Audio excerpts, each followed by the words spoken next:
پھر اسے اپنے اور عمران کے الفاظ یاد آئے. وہ بری طرح جھیم گیا. خدا کی قسم تم سے بڑا سور آج تک نہیں دیکھا. نہیں سپر بڑے تم ہو. یار اب فضول باتیں مت کرو. ابھی تم خود مجھ سے اس طرح آ کر لپٹے تھے. جوزف نے زبان کھول دی. عمران اچھا پورے 32 دانت ہے نا. خدا کے لیے سنجیدگی سے سنو اور مجھے بتاؤ اب میں کیا کروں. خدا کا نام لیا ہے اس لیے اب رکے بغیر شروع ہو جاؤ. اس نے تو بڑے بڑے انکشافات کیے. دودھ کا دودھ پانی کا پانی ہو گیا. رکو مت بولتے رہو ورنہ پھر میں بولنا شروع ہو جاؤں گا. اس نے میڈم شرانہ کے بارے میں بتایا. وہ ایک خطرناک سمگلر ہے. کچھ عرصہ پہلے اس نے ایک لانچ سے 6 کروڑ روپے کی مالیت کا مال سمگل کیا لیکن کسٹم انٹیلیجنس کو اطلاع ہو گئی. اس نے بحریہ کی مدد حاصل کی. سمگلروں کی لاش دیکھ لی اور ایک بحری لاش نے اس پہ چھاپا مارا لیکن لاش تباہ ہو گئی اور کوئی لاش نہیں مل سکی. البتہ بحریہ کے جوانوں کو چوروں کی وہ کار مل گئی اور ساتھ ہی 2 لاشیں. فیاض نے لاشوں کی کہانی سنائی. پھر کہا جہاں سے بحریہ کی گاڑی ملی وہاں جوزف اور میڈم کو 2 انسان ملے جو سپیرے جیسے تھے. لڑکی نے جوزف کو سانپ کے زہر سے بچایا. فیاض نے سیتا اور کھتوریا کی تفصیل پھر سیتا کے ذریعے بڑے بڑے آدمی کو لوٹنے کا تفصیلی واقعہ سنایا اور کہا کہ ابھی یہ سلسلہ جاری ہے. اب یہ سلسلہ ختم ہو گیا سپر. عمران نے کہا اور فیاض اچھل پڑا. تمہیں اس بارے میں معلوم ہے؟ ہاں کیا معلوم ہے؟ یہ وہی لڑکی ہے سپر جس نے جبار فضلی کے ہاں ایک نوجوان کو قتل کیا تھا اور اب وہ ایک اور قتل کر چکی ہے. کس کا؟ راؤ خیات اللہ نے کہا. مگر کیوں؟ عجیب کہانی ہے. تفصیل بعد میں بتاؤں گا. اب تمہیں یہ اندازہ ہو گیا کہ بروچ کس کا تھا. میڈم شرانہ کا 100%. اب کیا کرے عمران؟ جوزف کہاں ہے؟ میرے پاس. محفوظ ہے نا؟ بالکل. میں نے اس کا بیان ریکارڈ کر لیا. گڈ. میرے خیال میں میڈم شرانہ کو گرفتار کر لوں. لڑکی اور اس کے ساتھی کو بھی. وہ 2 انسانوں کی قاتل ہے. عمران نے کہا. تو پھر جلدی کریں عمران. ممکن ہے ہمیں شرانہ کی کوٹھی سے کچھ اور ثبوت بھی حاصل ہو جائیں. تم تمام انتظامات کر لو کہ انتظامات کرنے میں کوئی مشکل نہیں ہوگی. مجھے تھوڑی سی بریفنگ دے دو. فیاض نے کہا اور عمران اسے پروگرام بتانے لگا. ٹھیک ہے باقی صورتحال سنبھال لوگے نا؟ فیاض نے پوچھا. ہاں سب ٹھیک ہو جائے گا عمران نے کہا اور فیاض بڑی سعادت مندی سے چلا گیا. جوزف نہ جانے کہاں چلا گیا تھا. وہ انتظار کرتی رہی. اس کے ذہن میں لاتعداد منصوبے بن رہے تھے لیکن نہ جانے کیوں دل میں خوف کا احساس بھی تھا. ایک بے نام سا احساس. کھتوریا نے جو کہانی سنائی ہے کیا وہ سچ ہے؟ لڑکی واقعی پر اصرار ہے لیکن دیوی. یہ کیسی دیوی ہے؟ ہو سکتا ہے تو اہم نے اسے دیوی بنا دیا ہو. خانہ بدوش سپیرو نے یہ تاج اسے پہنایا ہو. ایسے لوگ ان قیمتی پتھروں کے بارے میں کیا جانے. لیکن وہ تاج کتنا خوبصورت کتنا قیمتی ہے. مگر یہ جوزف جمن. اس نے ایک ملازم کو پکارا. جی میڈم جوزف کہاں ہے؟ پتہ نہیں میڈم. پتہ نہیں کہ بچے کسی کو بتا کر نہیں گیا وہ. میڈم وہ کسی بتا کر جاتے ہیں آپ کے سوا. کب سے گیا ہے؟ رات کو بھی نہیں آئے میڈم. جمن نے کہا. کیا؟ میڈم اچھل پڑی. کل شام کو آئے تھے. پھر؟ میڈم نے پوچھا. دوبارہ چلے گئے. پھر واپس نہیں آیا؟ نہیں میڈم. اور تم مجھے اب بتا رہے ہو؟ میڈم نے غصے سے کہا. میڈم ایسا کوئی حکم تو آپ نے ہمیں دیا نہیں. او مائی گاڈ ایسا کیسے ہو سکتا ہے؟ کہاں گیا وہ؟ پہلے کبھی وہ بتائے بغیر رات کو غائب نہیں ہوا. میڈم نے کچھ دیر سوچا پھر ایک نمبر ڈائل کیا. دوسری طرف سے آواز نے اس سے کہا. مسٹر نیازی جوزف صاحب تو نہیں آئے؟ کل صبح آئے تھے میڈم. نیازی کی آواز سنائی دی. میں کل کی نہیں آج کی بات کر رہی ہوں. نہیں میڈم آج نہیں آئے. دوسری طرف سے بتایا گیا اور میڈم نے ریسیور پٹک دیا. وہ خاصی پریشان تھی. پھر وہ اپنی جگہ سے اٹھ کر ٹہلنے لگی. بہت دیر تک اسی انداز میں ٹہلتی رہی. اس کے چہرے پر پریشانی نظر آ رہی تھی. دفتر ٹیلی فون کی گھنٹی بجی. اس نے لپک کر ریسیور اٹھایا. ہیلو میڈم پنٹو بول رہا ہوں. ہاں پنٹو خیریت بتاؤ. خیریت نہیں میڈم. کیوں کیا بات ہے؟ جوزف گرفتار ہو گیا ہے. پنٹو نے دھیمے لہجے میں کہا. کیا؟ جی میڈم. وہ محکمہ سراغ رسانے کی تحویل میں ہے. کیا بکواس کر رہے ہو؟ میڈم یہ بات کرنے کا طریقہ ہے. میں آپ کو اطلاع دے رہا ہوں اپنا فرض سمجھ کر. جوزف صاحب گرفتار ہو چکے ہیں اور میں آپ کو وارننگ دے رہا ہوں کہ آپ اپنے بچاؤ کا بندوبست کریں. پنٹو نے تلخ لہجے میں کہا. مطلب؟ جوزف جس شخص کی تحویل میں گئے ہیں وہ محکمہ سراغ رسانے کا خطرناک آدمی ہے. کیپٹن فیاض اس کا نام. آپ اسے کسی بھی طرح قابو میں نہیں کر سکتی. ہو سکے تو اپنے بچاؤ کو بندوبست کریں. ہمارا اور آپ کا معاملہ تو اس وقت کے بعد سے ختم ہے. پنٹو میرا ساتھ دو. نہیں میڈم آپ کو یہ آخری فون کرنے کے بعد ہم اپنی پوری ٹیم کے ساتھ روپوش ہو رہے ہیں. ہمیں پیسے کمانے کا شوق ہے جیل جانے کا نہیں. پنٹو نے کھردرے لہجے میں کہا. سنو تو صحیح. میرا مطلب یہ ہے کہ کوئی ترکیب بتاؤ. تم جوزف کے بارے میں یقین سے کہہ سکتے ہو. میڈم ہمارے اپنے ذرائع ہیں اور ہم بھی چوکس رہتے ہیں. جو معلومات ہمیں حاصل ہوئی ہیں ان کی تحت تو آپ یہ سمجھ لیں کہ جو کچھ ہو چکا ہے وہ میں آپ کو بتا رہا ہوں۔ کیا مطلب تمہارا؟ جوزف نے زبان کھول دی ہے۔ او میرے خدایا، میڈم نے گھبرائے ہوئے لہجے میں کہا۔ یہ بھی ہم نے اپنا فرض سمجھا کہ آپ کو خبردار کرے، باقی آپ کا اپنا کام ہے۔ پینٹو کیا تم میرے پاس آ سکتے ہو؟ میڈم نے کہا اور دوسری طرف سے فون بند ہو گیا۔ میڈم کی پیشانی کی رگیں پھول گئی، وہ ہیلو ہیلو کرتی رہی لیکن اب دوسری جانب سے لائن بیزار ہو چکی تھی۔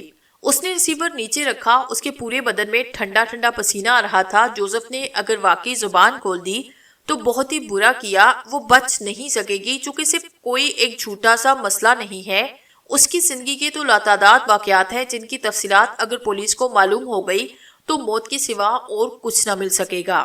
اس نے بحریہ کے 3 افراد کو قتل کیا۔ اب یہ الگ بات ہے کہ مقدمے کے دوران یہ بات سامنے آئے گی کہ قاتل وہ نہیں بلکہ جوزف تھا، لیکن بہرحال جوزف اور وہ الگ الگ شخصیت کے مالک نہ تھے۔ دوسری لمحے اسے احساس ہوا کہ اس کے چاروں طرف جہنم کی آگ سلگ رہی ہے اور اب اس آگ سے بچنا اس کے لیے ناممکن ہے، لیکن وہ اس طرح بھی ہار ماننے کی عادی نہ تھی۔ دوسری لمحے اس کے ذہن میں ایک تصور ابھرا اور پھر وہ اس تصور کو عملی جامہ پہنانے میں مصروف ہو گئی۔ اس نے فوراً ہی اپنے 2 خاص ملازموں کو بلایا اور ملازم اس کے سامنے پہنچ گئے۔ دیکھو، گیٹ پر کھڑے ہو جاؤ اور باہر نظر رکھو، کوئی بھی ایسی گڑبڑ ہو جسے تم خطرہ محسوس ہو تو مجھے اطلاع دینا۔ ہو سکتا ہے پولیس آئے، لیکن دور ہی سے پولیس کو دیکھ کر مجھے بتانا، سمجھ رہے ہو نا؟ اور ہاں، ڈرائیور کہاں ہے؟ موجود ہے میڈم۔ اسے کہو گاڑی میں پیٹرول ٹینک فل کرا دے اور اسپیئر بیرل بھروا دے۔ جی میڈم۔ اس کے بعد میڈم برق رفتاری سے اندر دوڑی اور پھر ایک تجوری سے اس نے نوٹوں کے بے شمار بنڈل اور زیورات نکال کر ایک پورے سوٹ کیس میں بھرے۔ اس کے بعد اس نے ان کے اوپر چند جوڑی کپڑے رکھے اور سوٹ کیس لاک کر کے تیار ہو گئی۔ سوٹ کیس کو ایک جگہ رکھ کر اس نے اس کمرے کی جانب رخ کیا جہاں کھتوریا اور سیتا موجود تھے۔ وہ مسکراتی ہوئی اندر آئی اور دونوں اس کو دیکھنے لگے۔ بابا کھتوریا، تم ناگ بیلا جانا چاہتی ہو نا؟ اب تو جتنی دیر ہوئی رہے ببیا، ہم کا پریشانی ہوئی رہے۔ نہیں، چلو تیار ہو جاؤ، میں تمہیں ناگ بیلا لے کر چل رہی ہوں۔ جیتی رہے ببیا، دیوتا تیرا بھلا کرے، کھتوریا نے کہا۔ میڈم کو ایک ایک لمحہ خوفناک محسوس ہو رہا تھا۔ وہ باہر نکلی، اس نے اپنی گاڑی کو دیکھا، ڈرائیور اس کی ہدایت کے مطابق تھوڑے فاصلے پر موجود تھا۔ پیٹرول کے 2 ایکسٹرا بیرل بھروا کر گاڑی کی اوپری جگہ میں فکس کر دیے گئے تھے۔ میڈم نے اسٹیئرنگ پر بیٹھ کر انگیشن میں چابی لگائی، اسے سٹارٹ کر کے ان دونوں کو گاڑی میں بٹھایا اور پھر دھڑکتے دل کے ساتھ باہر نکل آئی۔ سڑک کی دونوں طرف نگاہیں دوڑائی، ابھی پولیس کا کوئی نام و نشان نہ تھا، چنانچہ اس نے گاڑی کا رخ ایک جانب موڑا اور پھر گاڑی تیزی سے چل پڑی۔ سپرنٹینڈنٹ فیاض عمران کے ساتھ 2 گاڑیوں میں اس پتے پر پہنچا جس کی اسے تفصیل بتا دی گئی تھی۔ عمران چونکہ اس وقت بھرپور طریقے سے کیپٹن فیاض کا ساتھ دینے پر آمادہ تھا، اس لیے وہ ساتھ ہی آیا تھا۔ کوٹھی میں عجیب سی کیفیت کا اظہار ہو رہا تھا اور یہاں پہنچتے ہی عمران کا ماتھا ٹھنکا۔ اس نے فیاض سے کہا، کوئی گڑبڑ ہو گئی فیاض؟ مگر فیاض نے کوئی جواب نہ دیا۔ گیٹ کے پاس ہی موجود 2 ملازم نظر آئے، وہ پولیس کو دیکھ کر الرٹ ہوئے۔ پولیس والوں نے انہیں اپنی تحویل میں لیا۔ میڈم شرانہ کہاں ہے؟ باہر گئی ہیں صاحب۔ کہاں؟ یہ ہمیں نہیں معلوم، گاڑی لے کر نکلی ہیں۔ اور کون تھا ان کے ساتھ؟ وہی دونوں تھے جو ان کے مہمان تھے، بابا کھتوریا اور اس کی بیٹی، ملازم نے کہا۔ ملازموں کو اپنے آدمی کی تحویل میں لینے کے بعد عمران کے اشارے پر فیاض نے گاڑی برق رفتاری سے راجگڑھ کی جانب موڑی۔ راستے میں عمران اور فیاض کے درمیان گفتگو بھی ہوئی تھی۔ عمران نے کہا کہ اگر جوزف کی گمشدگی سے میڈم شرانہ ہوشیار ہو گئی تو پھر اسے راجگڑھ ہی میں تلاش کیا جا سکتا ہے، اور یہ بات بلا وجہ ہی نہیں کہہ دی گئی تھی، بلکہ سیکرٹ سروس کے ممبروں کی جانب سے عمران کو اس بارے میں اطلاع ملی تھی۔ یہ دوسری بات ہے کہ فیاض کی موجودگی میں وہ تفصیلی گفتگو نہیں کر سکا۔ ویسے یہ بات فیاض کو معلوم نہیں تھی کہ کچھ پراسرار لوگ میڈم شرانہ کی گاڑی کے پیچھے لگے ہیں۔ یہ صفدر اور چوہان تھے جو میڈم کی نگرانی کر رہے تھے۔ بہت برے وقت نکل گئی وہ، فیاض نے افسردہ لہجے میں کہا۔ احمق تھی، عمران نے کہا۔ کیوں؟ اس نے سب سے بڑی غلطی ان دونوں کو ساتھ لے جا کر کی ہے اور شاید اس وجہ سے وہ روشنی میں آئی ہے۔ پتہ نہیں کمبخت کا کیا منصوبہ ہے، فیاض بڑبڑایا۔ لیکن عمران نے اس بات کا کوئی جواب نہ دیا۔ وہ خود بھی سنجیدہ تھا، عجیب کیس تھا، لیکن سلطان نے بھی اس حصے میں اسے ہدایت دی۔ یہ الگ بات ہے کہ اس بار معاملہ سیکرٹ سروس کا نہیں تھا بلکہ ایک ذاتی سی کارروائی تھی۔ ویسے ان حالات کا اندازہ تقریباً ہو گیا تھا۔ میڈم شرانہ کا ماضی کچھ بھی ہو، وہ قاتلہ بھی تھی، اسمگلر بھی تھی۔ ہاں، ان دونوں کے جرم کی نوعیت اور تھی۔ البتہ عمران کی چھٹی حص کہہ رہی تھی کہ سیتا کے سلسلے میں کوئی پیش رفت نہیں ہو سکتی۔ راستہ طے ہوتا رہا، فیاض نے بہترین لوگ ساتھ لیے تھے، دونوں گاڑیاں تیزی سے سفر کرتی ہوئی راجپور پہنچی۔ سفر مختصر کیا گیا۔ شام کو 7 بجے وہ راجپور پہنچے۔ اب کیا کریں؟ فیاض نے پوچھا۔ یہاں ناگ بیلا کا راستہ معلوم کرو اور مجھے کسی سنسان گوشے میں اتارو۔ کیوں؟ فیاض چونک کر بولا اور عمران نے ہاتھ کی چھوٹی انگلی اٹھائی۔ پھر وہ کچھ فاصلے پر ایک سنسان سی جگہ جا بیٹھا۔ اس نے احتیاط سے ٹرانسمیٹر کیا۔ ہاں میں سفتر بول رہا ہوں۔ ٹرانسمیٹر سے سفتر کی آواز ابھری۔ زندہ ہو؟ خدا کی فضل سے۔ وہ کہاں ہے؟ ناگ بیلا میں داخل ہو چکے ہیں۔ مغربی سمت سپیروں کی آبادی ہے اور مشرقی سمت ناگ بیلا کے کھنڈرات ہے۔ سفتر کی آواز سنائی دی۔ میڈم ساتھ ہے؟ عمران نے پوچھا۔ ہاں اس کی گاڑی درختوں کی اونٹ میں ہے، سفتر نے کہا۔ وہاں اور بھی لوگ ہیں۔ بڑی پر اسرار جگہ ہے، کھنڈرات ہی کھنڈرات، میرے خیال میں اور کوئی نہیں ہے، سفتر نے کہا۔ اوکے، فیاض اور پولیس کی کافی تعداد ساتھ ہے، تم لوگ دور دور رہنا اور جب تک میں اشارہ نہ دوں کسی مسئلے میں شریک نہ ہونا، عمران نے سفتر کو ہدایات دیتے ہوئے کہا۔ اوکے، سفتر نے کہا۔ پھر فیاض واپس آیا۔ راستہ معلوم ہو گیا ہے، ہمیں سیدھے چلنا پڑے گا۔ میری ایک رائے ہے سوپر۔ ہاں کہو۔ کچھ وقت یہاں گزارو اور رات ہو جانے دو، جیسا تم مناسب سمجھو، فیاض نے سعادت مندی سے کہا۔ پھر انہوں نے کافی وقت وہاں گزارا اور تاریکیوں میں ناگ بیلا میں داخل ہوئے تھے۔ پر اسرار کھنڈرات ان کے سامنے تھے۔ بڑی احتیاط کے ساتھ وہ کھنڈرات میں داخل ہوئے تھے۔ فیاض نے اپنے ساتھیوں کو دور دور تک پھیلا دیا تھا۔ پر اسرار اور ویران کھنڈرات نیم تاریکی میں ایک عجیب و غریب منظر پیش کر رہے تھے۔ ہر طرف ہولناک خاموشی چھائی ہوئی تھی۔ شرانہ کا دل لرز رہا تھا۔ طویل ترین ڈرائیونگ نے اسے بری طرح تھکا دیا تھا۔ اس کے ساتھ ہی وہ نروس بھی تھی۔ بہت عرصے سے جرم کی زندگی گزار رہی تھی۔ پختہ کار ہو چکی تھی، لیکن ایسے کٹھن لمحات کبھی نہ آئے تھے۔ جو کچھ وہ ساتھ لائی تھی وہ پرتعیش زندگی گزارنے کے لیے کافی تھا، لیکن نہ جانے کی اس کا دل ڈوب رہا تھا۔ اسے احساس تھا کہ کچھ ہونے والا ہے۔ ناگ بیلا بذات خود اس قدر وحشت ناک جگہ تھی کہ یہاں کسی انسان کا زندہ رہنا ممکن نہ تھا۔ بس تھوڑا سا وقت گزر جائے، صورتحال کا جائزہ لے کر وہ خاموشی سے یہاں سے نکلنے میں کوشش کرے گی۔ اس وقت تک یہاں رہا جا سکتا ہے۔ کھتوریا اور سیتا یہاں آ کر اور پر اسرار ہو گئے تھے۔ اسے یہاں اس پوشیدہ کھنڈرنما کمرے میں چھوڑ کر وہ ایک اور کمرے میں چلے گئے۔ بہرحال ان دونوں بیوقوفوں سے وہ اب بھی فائدہ اٹھانا چاہتی تھی۔ جو کچھ ٹوٹ گیا اس کے بدلے یہ تاج کافی تھا جو بہرحال اب اس کی ملکیت بننے والا تھا۔ رات گہری ہو گئی۔ اسے اپنے چاروں طرف سانپوں کی سرسراہٹیں محسوس ہوئی۔ پھر کھتوریا اور سیتا اسے نظر آئے۔ انہوں نے اسے باہر آنے کا اشارہ کیا۔ وہ ان کے ساتھ باہر آئیں۔ آسمان پر تارے بکھرے تھے۔ کھتوریا اسے کھنڈرات کے عقبی حصے میں لے گیا جہاں ایک چبوترا بنا ہوا تھا۔ یہ دیوی کا ستھان رہے ببیا، چاند نکلنے والا ہے، سیتا کو دیکھو۔ سیتا آہستہ آہستہ چلتی ہوئی چبوترے پر جا کر کھڑی ہوئی۔ میڈم شرانہ، یہ وہ جگہ ہے جہاں دیوتا بولتے ہیں۔ زبان میری ہوتی ہے، الفاظ دیوتاؤں کے۔ تم جیسا ایک شخص میرا تاج لے گیا، اسے تاج تلاش کرنا ضروری تھا۔ وہ ملا اور میں نے اسے خلاق کیا، لیکن تم بھی اسی جیسی ہو۔ تمہارے دل میں بھی کھوٹ ہے اور وہی تم بھی کرنا چاہتی ہو جو اس نے کیا تھا، جو مارا گیا۔ میں جانتی ہوں تم ایسا کرو گی، لیکن ایک بار دھوکا ہوا، دوبارہ نہ ہوگا۔ دیکھو چاند نکل آیا اور اب وہ ہوگا جو دیوتاؤں کا حکم ہے، سیتا نے مسلسل بولتے ہوئے کہا۔ پھر اس نے تاج سر پہ رکھا اور ساکت ہو گئی۔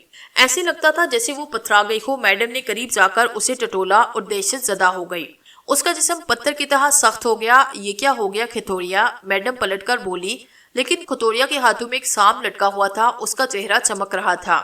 دیوی استان پر آ گئی اور اب تم؟ کھتوریا نے کہا۔ میڈم کو ایک دم احساس ہوا کہ کھتوریا کیا کرنا چاہتا ہے، لیکن وہ غافل نہ تھی۔ دوسرے لمحے اس نے پسٹل نکال کر کھتوریا پہ فائر کیا۔ گولی کھتوریا کے دل میں لگی۔ دوسری گولی سے سائم کے پھن کو نشانہ بنایا گیا۔ احتیاطاً اس نے پورا پسٹل خالی کیا۔ اس وقت بے حد شفاق ہو گئی تھے۔ تاج اب میرا ہے کھتوریا، میڈم نے گرائی ہوئی آواز میں کہا اور سیتا کی طرف پلٹی۔ لیکن دوسرے ہی لمحے اسے چکر آیا۔ سیتا اس چبوتے پر موجود نہ تھی۔ وہ چکرائی ہوئی آنکھوں سے چاروں طرف دیکھنے لگی۔ گولی کی آواز نے فیاض اور عمران کی رہنمائی کی۔ وہ بڑی احتیاط سے ان ہولناک کھنڈرات میں بھٹک رہے تھے۔ میڈم شرانہ کی گاڑی تو نظر آئی، لیکن شرانہ انہیں نہ ملی۔ لیکن اب انہوں نے شرانہ کو گھیر لیا۔ وہ اس چبوترے کے پاس کھڑی تھی اور اس سے کچھ فاصلے پر کھتوریا کی لاش پڑی ہوئی تھی۔ خبردار، اپنے ہاتھ بلند کر دو، پولیس نے تمہیں چاروں طرف سے گھیر لیا ہے، جنبش کی تو بھون ڈالی جاؤ گی، سر فیاض نے گرفتار لہجے میں کہا۔ سامنے کھڑی شرانہ آنکھیں پھاڑ کر رہ گئی۔ پھر اس نے پسٹل اپنی گن پٹی پہ رکھا اور ٹریگل دبا دیا، لیکن ٹرچ کی آواز نکل کر رہ گئی تھی۔ اسے گرفتار کر لیا گیا۔ تب انہوں نے چبوترے پر اس لڑکی کو دیکھا۔ ایک ناقابل یقین حد تک خوبصورت تاج اس کے سر پر جگمگا رہا تھا۔ میڈم کو گرفتار کر کے فیاض لڑکی کی طرف بڑھا، تمہیں بھی گرفتار کیا جاتا ہے۔ اس نے لڑکی کا ہاتھ پکڑا، پھر اس طرح جوڑا جیسے کرنٹ لگا ہو، وہ پتھر کا ہاتھ تھا۔ عمران، اس کی گٹی گٹی آواز ابھری۔ کچھ دیر کے بعد ہی انہیں احساس ہوا کہ وہ پتھر کا ایک مجسمہ ہے۔ یہ تاج بے حد قیمتی ہے۔ فیاض نے تاج پر نظریں جماتے ہوئے کہا، آؤ فیاض، زندہ رہنا چاہتے ہو تو اسے اس کے سر پر رہنے دو، آؤ۔ عمران نے کہا اور وہ میڈم کو لے کر واپس چل پڑے۔ واپسی میں عمران نے کہا، یہ ایک الگ دنیا ہے فیاض، جس کی پراسرار داستانیں ابھی صیغہ راز میں ہیں۔ سائنس ابھی اس معمے کو حل نہیں کر سکی۔ کون ہے؟ آنے والا وقت اس کی نقاب کشائی کر دے۔ فیاض خشک ہونٹوں پر زبان پھیر کر رہ گیا۔ میڈم اور جوزف کو قانون کے سپرد کر دیا گیا۔ انہوں نے اپنے جرائم کا اعتراف کر لیا تھا اور طویل عرصے کے بعد فیاض کو ایک بار پھر سرخروغ حاصل ہو گئی تھی۔